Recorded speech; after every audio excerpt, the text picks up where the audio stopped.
Rafale മെസ്സിബോളി എന്ന താരത്തിനെയും Bartholomew ഓങ്ബച്ചയും Kerala ബ്ലാസ്റ്റേഴ്സിന്റെ ആരാധകർ അങ്ങനെ മറന്നു കാണത്തില്ല. ഇൽക്കോ ഷട്ടോറി എന്ന പഴയ നോർത്ത് ഈസ്റ്റ് യുണൈറ്റഡ് പരിശീലകൻ കേരള ബ്ലാസ്റ്റേഴ്സിന്റെ പരിശീലകനായ സമയത്ത് മോഹൻ ബഗാൻ സൂപ്പർ ജയൻസിനെ അവരുടെ മടയിൽ കയറി വെട്ടിച്ച ടീമായിരുന്നു Kerala Blasters FC.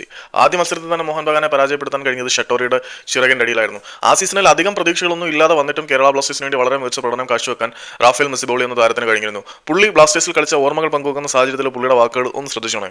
I was very close with all of my teammates there, but at Kerala is where I met someone I classed as my big brother, Barth Ongwache. He is a wonderful guy who took me under his wing.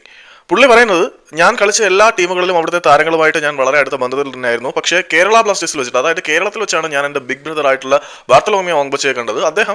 അദ്ദേഹത്തിന്റെ ചിറകിന്റെ കീഴിൽ എന്നെ കൊണ്ടു നടക്കുകയായിരുന്നു. അങ്ങനെ ഒരു പ്രത്യേക വ്യക്തിയായിരുന്നു ബാർത്തലോമിയോ ഓങ്ബച്ചെ എന്നാണ് റാഫേൽ മെസ്സിബോളി പറഞ്ഞത്.